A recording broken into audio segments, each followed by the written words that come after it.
Shalom Israel. A hearty shalom to you. Jeffrey Seif here, and who are you? I'm your good friend Ken Berg. How could you forget? Listen.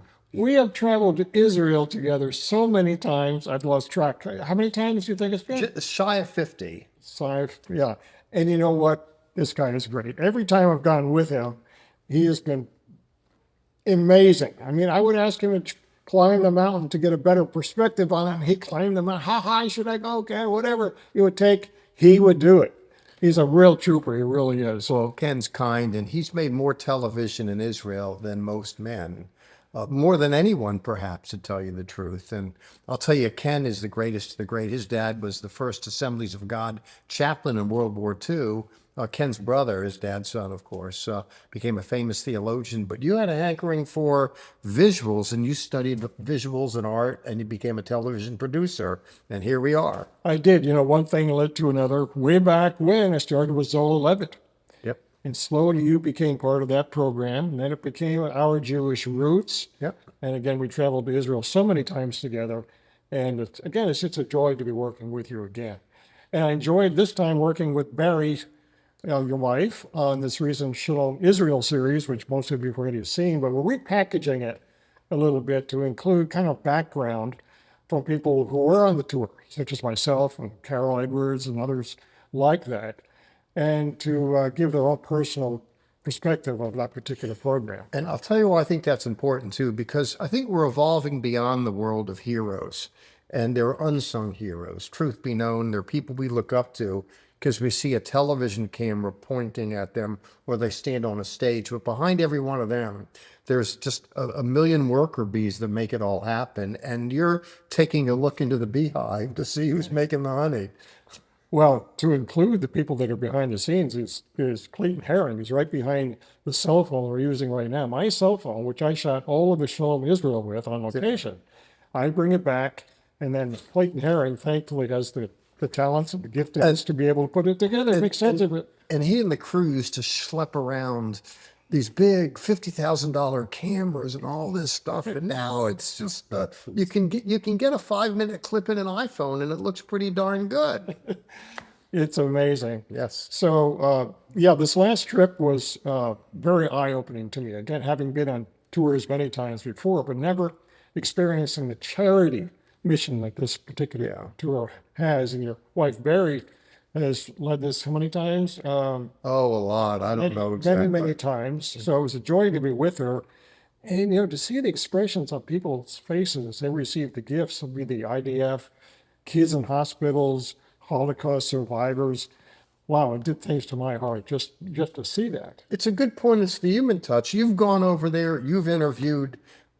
You put your camera in the face of prime ministers, Bibi Netanyahu and others, and presidents and ambassadors and Bible teachers. But now you're just looking at the faces of people that receive some kindness in Yeshua's name. And it's a little different. It's the worker bee world, not the celebrity world. And it is so rewarding. And not only to the people receiving the gifts, but to those who are involved in giving. Yes, indeed. That's what it's all about. Mm-hmm. So in this first go-around, this redo on Shalom Israel, we're going to include Carol Edwards, who has this amazing God-given ability to create blankets out of scrap materials that she's collected over the years and to make these amazing stuffed bears. So we'll go to that now as an interview with Barri. Let's do it. Okay. Well, I've always had a love for Israel, and I always watched a lot of the teachings and a lot of just on TV. My husband and I both loved going to Israel before, and we always wanted to go back, but he wasn't able to. And this is my chance to go. And the only thing that was holding me back was the money and the cost of it all. But it's a lot less than what I thought. And it was a lot less than what we paid years ago. But I do love Israel, and God tells us to honor them. God tells us to listen to them, and God tells us to follow them. And I love the Jewish people. I thought one thing that I can do is to make some blankets for them to have. I always liked the Linus look of a child hanging on to their blanket. All my children and all my grandchildren have done that, and then usually they're blankets that I made. And I think that was always special to me because they had part of me with them. But I kept saying, what can I do? And the Lord just kept saying, you can sew. You can sew. Yeah. Instead of teaching sewing, then I ended up sewing a lot of it. I asked Carol if there were those, even family members, who were trying to persuade her not to go to Israel. Well, I'm not persuade me, but they want to make sure I'm going in knowing what's happening. Sure. And I said, I'm not afraid.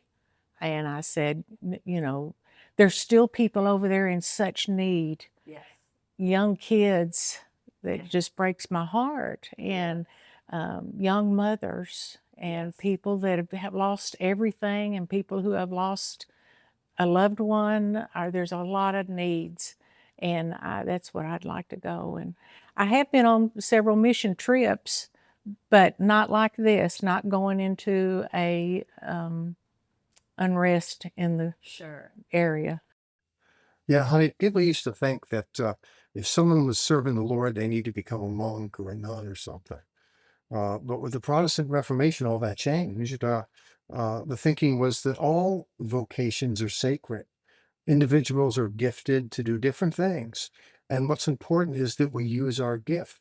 Carol, it seems to me, is an excellent example of that. She uses her sewing machine to bless others. At Yes. times she uses it for alterations, but she also shares with us about how she has made these wonderful creations. She even saves material and then puts together these wonderful teddy bears and blankets.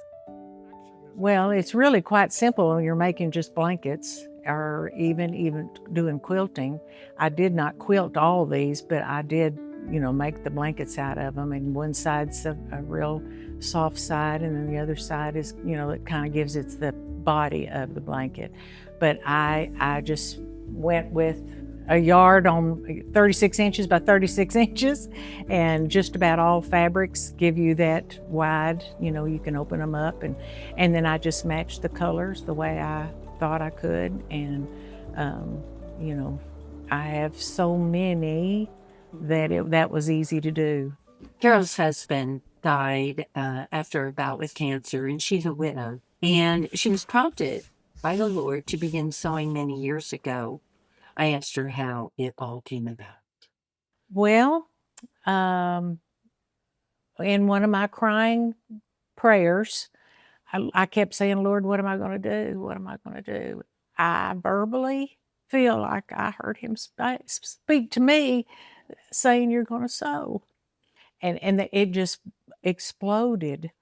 I had Dallas Morning News come and do an article on me and put me on the cover. And then the little magazine that's around here, she came and did a feature. And people were just calling.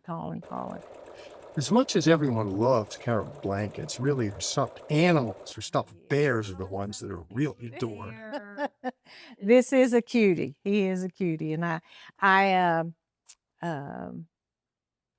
made something out of this fabric, and it's really got 4 different pieces of fabric on it, and it was just scraps. And I have not made this out of this soft baby fabric. And I thought, well, I'm going to make one to see how it goes. And I think he turned out pretty cute. They're fun to make. They're easy to make. They're harder to stuff than they are, because I want them to be squishy. Yeah. And sometimes I'll get them hard, and then I got to take the stuff out and do something else with it and kind of bring it down. And then I had another one that's going to be this color. Oh my goodness. Oh, that is so cute. Oh my goodness. This was already quilted. And so these were just scraps that I had of something else that I had made. And I thought, that's just right for that. I put him in scraps, and then he came in scraps real good too, because that was, it was actually something that I made for somebody else. It was a couple pillows. Well, I hope it is not my last trip, because I I would love to go every time. Yes. Every time. Well, I missed this trip, baby. It was all yours. Well, you know, a lot of people bring back stuff to Israel, but we're the only group that I know of that brings so much stuff back that comes back almost empty.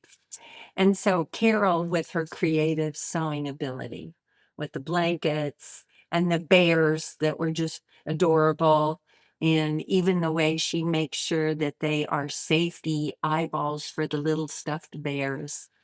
Not only she contributed, but several others did in different cities around the country. There was a large contingency of people that were going to come from Atlanta. We were supposed to have a group of 20, but these are unusual times. And 48 hours before we were to leave on Wednesday, there was notice given by Air Canada and Lufthansa, God bless them, I understand, and they canceled the flights to Tel Aviv. So 12 of our group could not come. And those 12 probably had between them about 25 suitcases of aid and gifts and blessings for those in Israel and handmade items as well from you. And so us eight, our small little group, flying only on LL. And we're so grateful to LL. They're very safe. Their pilots are former Israel Air Force pilots. The planes are equipped with anti-missile detectors. Thank God we never even came across any of that. But we got to go. One of the greatest sights was landing right at dusk into Ben Gurion Airport.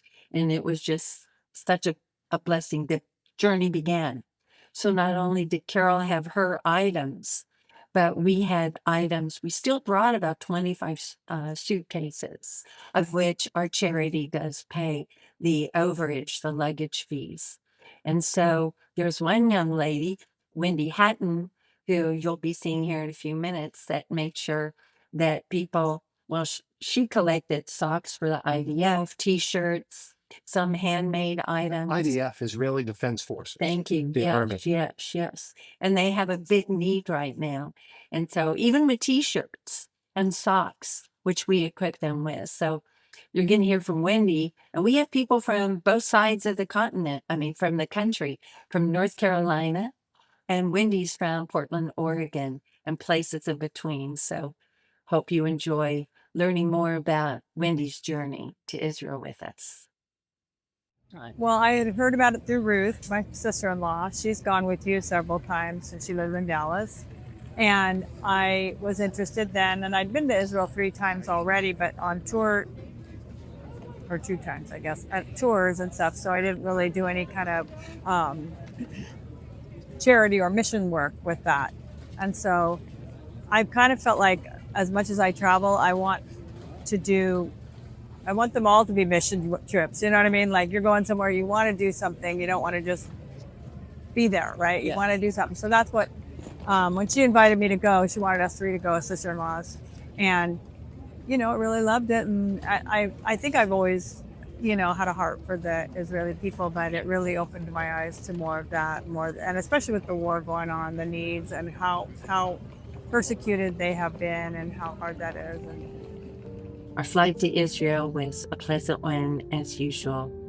And what's special is that there are many religious people on the plane, and it's very nice to see the Bible being read, especially in the middle of the night, especially if it's in Hebrew. Once on the ground in Israel, Wendy and Sarah grinned ear to ear, and Sarah was so elated because she hadn't been there in 50 years. They both were excited to take that extended walk through Ben Gurion Airport. We are in the airport at Tel Aviv, and for some, we are home. There it is. Yippee, yay. Carol's suitcase has arrived. Her suitcase on love and all of her goodies. Those bags are filled with goodies that people send who watch this program. They care to share, like Carol and others. They make gifts, pack them, and it's such a thrill to be there with those bags in Israel, ready to go, ready to get to work for the Lord.